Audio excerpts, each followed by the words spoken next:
लोकतांत्रिक पार्टी की स्थापना का 7वां वर्षगांठ स्थापना की। ये हम बीकानेर के अंदर मना रहे हैं। बहुत बड़ी तादाद के अंदर आलू परिवार सहित राजस्थान में जवान किसान और विशेषकर गंगानगर, हनुमानगढ़, चूरू, बीकानेर ये संभाग के जवानों किसानों को आमंत्रित किया गया है। और हम ये चाहते हैं कि 7वीं वर्षगांठ पे ये राजस्थान की पहली क्षेत्रीय पार्टी है जिसने अपने 7 साल पूरे किए और 7 साल में बहुत सी सफलताएं अर्जित की। 3 विधायक बने, सारे उपचुनाव लड़े, सांसद बने, दोबारा में सांसद बना, 5 प्रधान, 1 म्यूनसिपलिटी चेयरमैन और तमाम जगह हमने प्रयास किए राजस्थान के अंदर कि नई जो ऊर्जा लोगों को कैसे मिले, कांग्रेस बीजेपी से छुटकारा कैसे हो।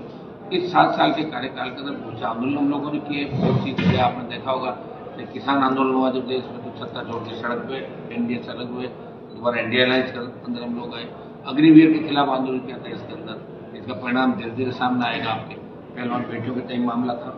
राजस्थान के जितने भी हनुमानगढ़, गंगानगर के चाहे लंबित मुद्दे थे, चाहे पंजाब से राजस्थान के पानी की बात हो, चाहे हमारा सिंचित क्षेत्र बढ़ाना हो, हर जगह राष्ट्रीय लोकतांत्रिक पार्टी ने सड़क से लेकर सदन तक संघर्ष किया और देश के अंदर एक छाप छोड़ी कि राजस्थान से किसान का बेटा देश के किसानों जवानों की लड़ाई कर। 7 संकल्प हम उस दिन लेंगे। आने वाले 3 साल के अंदर 7 संकल्प के साथ हम आगे चलेंगे। और 7 संकल्प हमारे पार्टी गठन जब हमने किया था उसके अलावा हम कोशिश करें, उसके अलावा 7 वो संकल्प जो राजस्थान को नई ऊंचाइयां देंगे। वो 7 संकल्प जिसमें राजस्थान के लोग अमन चैन से रह सके, वो 7 संकल्प हम रैली के अंदर तय करेंगे। हमारे 7 संकल्प हैं। 7 संकल्प के साथ हम राजस्थान के अंदर आगे हमारा जो रोड मैप बनेगा वो हम काम करेंगे। हनुमानगढ़, गंगानगर के अंदर आज ही मैं देख रहा था कि व्यापारी को फिर धमकी मिली, 50 लाख की फिरौती मांगी गई।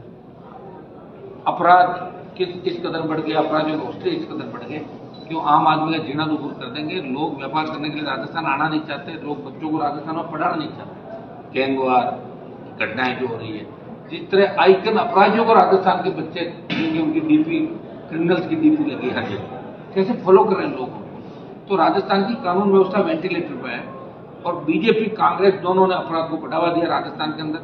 हम ये चाहते हैं कि बाहर विदेश में बैठ के जो लोग यहाँ धमकियां दिलवा रहे हैं या हत्या करवा रहे हैं, जैसे कुचामणा रमेश ने हत्याकांड आंदोलन हम लोगों ने किया था, परिजन थक जाते हैं इन मामलों में। फिर भी हम प्रयास करेंगे कि कानून व्यवस्था सुचारू रूप से कैसे चले, अमन चैन से लोग जिए और लोगों को इस तरह का जो ये खौफ है, खौफ के साए में नहीं जीना पड़े। इसके लिए सरकार को चाहिए कि सरकार अपराधियों के खिलाफ लड़े। इंटरपोल से, दिल्ली वालों से बात करें, इंटरपोल से बात करें, जहाँ भी अपराधी बैठे हैं, जिस तरह ब्रिटेन से अपराधियों को लाए, तो तमाम अपराधियों को यहाँ लाके उनकी खुली परेड कराई जाए, उनको कठोर दंड दिया जाए ताकि दूसरे अपराधियों में खौफ हो और लोग ये समझ सके कि कानून के राज राजस्थान में। आज राजस्थान पेपर लीक, आरपीएससी के भ्रष्टाचार, दूसरी जो घटनाएं हो रही, चाहे हनुमानगढ़, गंगानगर में आप देखिए जिस तरह नशा बढ़ रहा है, पंजाब के बाद हनुमानगढ़, गंगानगर, राजस्थान नशे के अंदर शायद दूसरे स्थान पर देश के अंदर। तो हमें नशा मुक्त प्रदेश चाहिए। वो कौन करेगा? नशे के कारोबारियों की कमर तोड़नी होगी।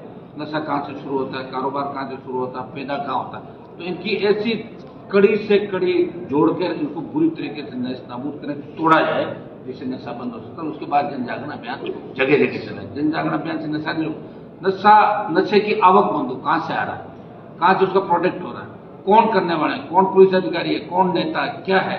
तो पार्टियों को भी चाहिए कि ऐसे लोग जो नशे के कारोबारी थे, शराब के थे, डोडा पहुंच के दूसरे, उनको टिकट नहीं देते, पार्टियां टिकट देती, विधायक बन जाते, सांसद बन जाते, अपने हिसाब की नीतियां बनाते, उन नशे बर्बाद करते राजस्थान को। इसलिए ये व्यवस्था परिवर्तन की लड़ाई राष्ट्रीय लोकतांत्रिक पार्टी लड़ रही राजस्थान में कि हम व्यवस्था बदलेंगे।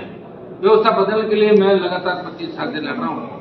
आशातीत सफलता जो हमें वो नहीं मिली राजस्थान के अंदर, लेकिन मुझे उम्मीद है कि 28 के अंदर राजस्थान का जवान किसान मेरे साथ खड़ा होगा और कांग्रेस बीजेपी जो मिलकर राजस्थान को लूट रही है, इनको हम घर बिठाएंगे और नया आम आदमी का राज राजस्थान में लाएंगे।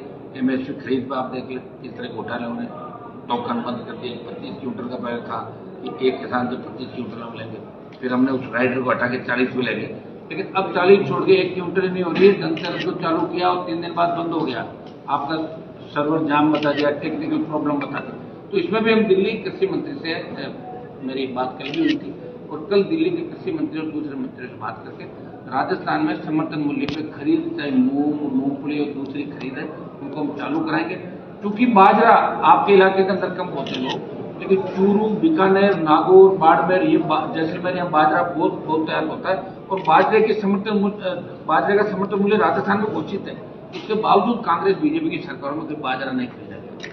दुर्भाग्य इससे ज्यादा क्या हो सकता है? कांग्रेस सरकार बीजेपी बढ़ के कांग्रेस बाजार नहीं खरीदती, तुम्हारी सरकार तुम खरीद के बताओ। एक दूसरे पर आरोप प्रत्यारोप से अपना टाइम पास करते हैं, जनता को भ्रमित करते हैं। अभी पुलिस की जो सूची आई है, डीजी के अलावा आप देखिए जो सूची आई, ये टोटल वो लोग थे। एसओजी को देखना, एसओजी एटीएस एक जगह चला गया, एंटी टेररिस्ट ये भी कर दिया, एक डीजी अलग नई पोस्ट की थी, एसीबी उनके साथ जोड़ दी, एक नया पीएचपी घाट के आने वाले समय में तकलीफ होगी पीएचपी में लोग जाएंगे नहीं। पीएचपी के अलावा एक नया खड़ा कर दिया आपने ढांचा, किनको पोस्टिंग दिया आपने, क्राइम में किसको लगाया, कितना रेंज आईजी आपने कितने लोग लगाया, एसीबी का डीजी किसको लगाया, उन तमाम लोगों को लगाया जिन्होंने गहलोत की गिरती हुई सरकार को बचाया। और इनाम कौन दे रहा है? भारतीय जनता पार्टी उनको इनाम दे रही है कि आप सबको इनाम कि आपने फोन टैप किया हमारे और आपको धन्यवाद स्वरूप अच्छी पोस्टिंग दी जाती है। तो इससे बड़ा मिला जुले का खेल नहीं है। उससे पहले मैं कहता था गहलोत वसुंधरा मिले हुए, अब मैं कह रहा हूँ गहलोत भजनलाल मिले हुए, और गहलोत बार बार ये कहते हैं कि भजनलाल जी, पंडित भजनलाल जी मुझे शूट करता है, यही रहना चाहिए। तो इससे आप अंदाज लगा सकते हो कि वो कहाँ गए जब कह रहे थे कि हम कलाम कोचिंग के छापे के बाद, चाहे आपकी रीट की पर्चियां थी, लेवल फर्स्ट का मामला था कि अब कांग्रेस के बड़े मगरमच्छों को पकड़ लेंगे। एक मगरमच्छ पकड़ा तो बता दो मुझे पेपर लेके अंदर कांग्रेस पार्टी के एक आदमी। तो ये साफ साफ हो गया कि गहलोत सरकार के समय जो पाप हुए थे उनको उन पर पर्दा डाल देंगे और फिर बाद में ये जो पाप करेंगे तो कांग्रेस ये सोचने में वापस कांग्रेस आएगी। तो लोगों का माइंड सेट है राजस्थान के अंदर, एक बार कांग्रेस एक बार बीजेपी। इस तरह इन नेताओं का ये सोचना, और हम चाहते हैं कि व्यवस्था बदले, नई सरकार बने और जवानों के हाथ में सत्ता है। देखिए अगर यही हालात रहे तो जैन जी वाली जो घटना नेपाल के अंदर हुई, दूसरे स्टेट के अंदर हुई, दूसरे राज्य आपके देशों के अंदर, तो राजस्थान और देश के अंदर भी बढ़ती बेरोजगारी, नशा और काम काज रहा नहीं। किसान आज हनुमानगढ़ गंगानगर का किसान तकलीफ में, तो दूसरे किसानों की हालत होगी आप अंदाज लगा। बाकी हमारे वहाँ तो नहरें भी नहीं, हमारे वहाँ 1000 फीट पानी नीचे लेके निकालते तो 5 बीघा जमीन पाते और क्या मिलता है। जब हनुमानगढ़ गंगानगर के किसान को ही न्याय नहीं मिल रहा है तो राजस्थान के किसान को कैसे न्याय मिलेगा? किसान कर्ज माफी, फ्री बिजली, सशक्त लोकायुक्त, ये हमारे प्रमुख मुद्दे हैं। और हम किसानों को जगा रहे हैं, उनको कह रहे हैं खुद की सरकार आप बनाओ ताकि आपके बच्चों का भविष्य सुरक्षित रहे। आने वाली पीढ़ी आपको नहीं तो माफ नहीं करेगी कि आपने क्या किया दादाजी। आप लगातार कांग्रेस बीजेपी को वोट डाल रहे थे 70 साल।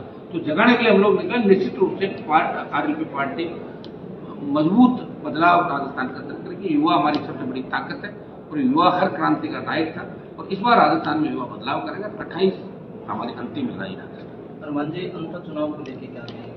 देखिए अंतर चुनाव को लेकर हमने कोई भी फैसला नहीं किया पार्टी ने। 29 की रैली के अंदर हम लोग लगे, 29 के बाद हम तय करेंगे। वैसे कांग्रेस और बीजेपी के खिलाफ आरएलपी वोट करेंगे अंतर के अंदर। किस हिसाब से हम करेंगे, कैसे करेंगे, 29 के बाद देखेंगे। हनुमान जी, निकाय चुनाव को लेकर सरकार घोषणा नहीं कर रही, चाहे पंचायत सरकार तो कुछ भी नहीं करी। सुनिए मेरी बात, ऐसी सरकार बनाई मोदी जी और अमित शाह ने जो कठपुतली है। भजनलाल को खुद ही नहीं पता, शेखर अग्रवाल फाइल के अंदर लास्ट का पेज देते हैं और फिर चिड़ी मान लो भजनलाल, उसको कुछ भी नहीं पता क्या किस तरह का अधिकारी लगे आप मुझे बताएं। हनुमानगढ़ गंगानगर में तो एक अलग ही कहानी है। आज अगर मुझे नहीं पता, पहले तो लोग यहाँ पोस्टिंग लेते थे पैसा कमाने के और वो कहते थे, लेकिन हनुमानगढ़ गंगानगर में डिप्टी थानेदार या एसपी नहीं लगा, कलेक्टर ने कहा फिर फायदा क्या नौकरी का, यहाँ आओ और नोटों का बोरा भर के ले जाओ। ये चूंच भी नहीं करते थे, आराम से रिश्वत देते हैं और अधिकारी रिश्वत देते हैं, निकल जाते हैं। और यहाँ के नेताओं का तो राम निकल गया देखा हुआ हमारा। अभी कोई लगता है कि नेता इस साइड के अंदर आंदोलन करा सकते। कुछ किसान संगठन जरूर लड़ाई लड़ते हैं, लेकिन वो संगठन कितनी लड़ाई लड़ सकते हैं जब तक उनके लीडर सड़कों पर नहीं लड़ेंगे। मैं तो लड़ी रहा हूँ इनके लिए। किसान आंदोलन में मैंने सत्ता छोड़ी तो हनुमानगढ़ गंगानगर पंजाब इन्हीं किसानों को तीनों कृषि बिलों का असर पड़ा था। हम लड़ेंगे और लड़ेंगे क्योंकि हम किसान के बेटे हैं, तो इनकी लड़ाई हम लड़ेंगे, वाजिब लड़ाई लड़ेंगे। लेकिन दुर्भाग्य राजस्थान के अंदर इस बात का है कि हमारे लोग सत्ता एमएलए एमपी बनने से पहले तो समाज, दलित, शोषित, पीड़ित तबके की बात करते हैं और जैसे ही एमएलए एमपी बने अपने घर परिवार, एजेंसी लेने हैं, मुझे वो करना है, पंप लेना है, बार फार्म लेना है, बच्चों को विदेश पढ़ाना, इसी में लग जाते हैं। इसलिए हम लोग पीछे रहते हैं। तो ये जिस तरह के हालात बने, इन हालातों से मुकाबला हमें करना होगा क्योंकि राजस्थान अपराध में 1 नंबर चला गया, महिला उत्पीड़न में 1 नंबर चला गया, पेपर लीक में 1 नंबर चला गया। तो अब फिर बचा क्या बताओ, मुझे कोई सुरक्षित नहीं, नशे में अपन 2 नंबर से 1 नंबर पर आ जाएंगे। तो फिर हम चाहते हैं कि पुराना राजस्थान हमारा लौटे। इसके लिए हम लोग ये प्रयास करें। मैं लगातार 15-20 साल से लड़ रहा हूँ, आपने मुझे लड़ता हुआ देखा। हमेशा अन्याय के खिलाफ लड़ता हूँ और लोगों को न्याय भी दिलाता हूँ। जहाँ भी आवश्यकता पड़े निश्चित मुझे जब याद करते हैं मैं जाता हूँ। निकाय और पंचायती राज चुनाव, देखिए दुर्भाग्य, निकाय पंचायत राज चुनाव जिस तरह 5 साल का कार्यकाल होता है, उसी 5 साल के कार्यकाल में इनको चुनाव चरणबद्ध तरीके से कराना चाहिए, और यह जो लेट हुए उनके पहले करा लेते। लेकिन इस तरह प्रशासक लगा के लंबा समय जो दिया जा रहा है, ये एक नई परंपरा, ये ठीक परंपरा नहीं है। पहले तो अशोक गहलोत ने अलग परंपरा डाली, 3 फेज में चुनाव करे, उन्होंने गलत ट्रैक पर लिया और बीजेपी उसी ट्रैक पर चल पड़ा। हनुमान जी, राजनीतिक नियुक्तियों को लेकर क्या कहेंगे? आज अजी कहाँ राजनीतिक नियुक्तियां, भजन लाल जी को तो कुछ पता ही नहीं खुद को। वो तो क्या क्या बयान इनके आप देख रहे हो, रोज क्या बयान आते हैं, उनको खुद को नहीं पता उनको कौन चला रहा, हमें आज तक नहीं पता चला। कांग्रेस को तो गहलोत साहब को पता है भजन लाल जी को कौन चला रहा, वो बार बार कहते हैं, और सूचना निकली उस हिसाब से लग रहा है कि कांग्रेस की पूरी चल रही है और बीजेपी रो रही है अंदर ही अंदर, मुझे ऐसा लग रहा है। और मध्य वसुंधरा राजे लगभग 3 दिनों में सक्रिय दिख रही है, क्या लगता है कि अंता में उनका उम्मीदवार है ना खुद का, वो देखो बीजेपी, आधी बीजेपी अंता में हराना चाहती है वसुंधरा को उम्मीदवार को, और पायलट और आधी कांग्रेस हराना चाहती है प्रमोद जैन भाया को। तो कांग्रेस लड़ रही है, भाजपा लड़ रही है, तो हम 29 की बात नहीं करेंगे। हमें 1-2 दिन पहले जो थप्पड़ कांड हुआ है, एसडीएम ने जो कटौती, देखिए बहुत बड़ा दुर्भाग्य है। एसडीएम की पहले भी शिकायत थी, ऐसे लोगों पर खर्च करना है। सड़क पर गुंडागर्दी का लाइसेंस है, अधिकारी नेता और ये लोग लेके चलने लगे, तो फिर आम आदमी क्या करेगा मुझे बताओ, क्या सीख और प्रेरणा आम आदमी को देंगे? ये तो गलत है, बिल्कुल जब ट्रेंड ये चल रहा है कि अभी तक एसडीएम को गिरफ्तार नहीं किया, वहीं अगर दूसरे मामले के अंदर देखें, नरेश मीणा वाले मामले के अंदर तुरंत उसमें गिरफ्तारी कर दी थी, तो सवाल जनता उठा रही है कि आखिर उसमें क्यों निकाल? जनता सवाल उठाती रही, जनता बोलती चली गई, सवाल उठाती थक जाती 3 दिन पर।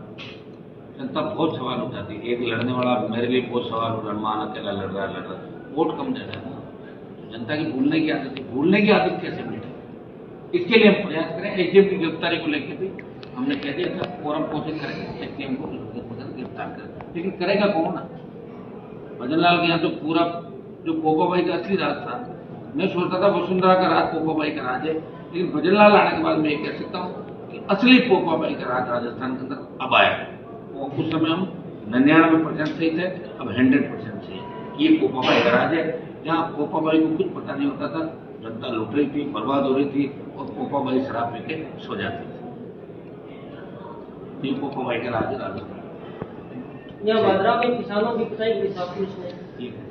सर खाद को लेके पिछले दिनों के अंदर लाठीचार्ज हुआ था। देखिए कृषि मंत्री आपने दौरे करके गए, क्या परिणाम हुआ बताओ मुझे? चलो मैं आपसे सवाल नहीं कर रहा हूँ, ये आपका सवाल है मेरे पास कि किरोड़ीलाल जी मीणा यहाँ आए, मुझे निरंतर सवाल किया कि भाई वो आए छापे मारे, हुआ क्या? छापे मारने के बाद क्या हुआ? क्या डराने के लिए छापे मारे थे कि भाई छापे मार लो और बुला लो? ये तो नहीं था कहीं उनका डॉक्टर साहब। मैं डॉक्टर साहब से मेरा सवाल है कि डॉक्टर साहब आप जो छापे मारे, एक भ्रमित लोगों को भ्रमित कर दिया, खाद खरीद नहीं पा रहे लोग सोच रहे हर खाद नकली है, तो डालेगा क्या उसके अंदर? डीएपी की कमी, बीज नकली, समर्थन मूल्य पर खरीद नहीं। तो कृषि मंत्री जी आपको लोग सवाल पूछ रहे हैं कि खरीद क्यों नहीं हो रही, आपकी ड्यूटी है खरीद करवाने की, कराओ खरीद। आपका बयान क्यों नहीं आ रहा? आपके तो बड़े बड़े बयान आ रहे थे, आप जो बयान इस मामले का, ये राजस्थान की जनता पूछ रही है। बहुत दौरे किया आपने राजस्थान के अंदर, कि हम राजनीति चमकाने के लिए घूम रहे हो या वास्तव में राजस्थान की जनता को न्याय दिलाना चाहते हो? ये कृषि मंत्री से राजस्थान की जनता का सवाल है और मेरा सवाल है।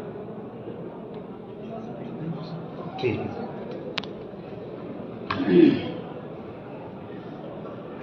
आपका कोई और सवाल हो? धमकियां, अपराध, नशा, पानी, में कोई साइड आप बताएं। मैं तो साहब खरीद का है वो आपने बता ही दिया, किसी चीज की खरीद नहीं हो रही है एसडी की। हुआ यह था कि पहले 25 क्विंटल तक एक किसान का लेने का था, आप सुनिए सर, पहले 25 क्विंटल तक खरीद था।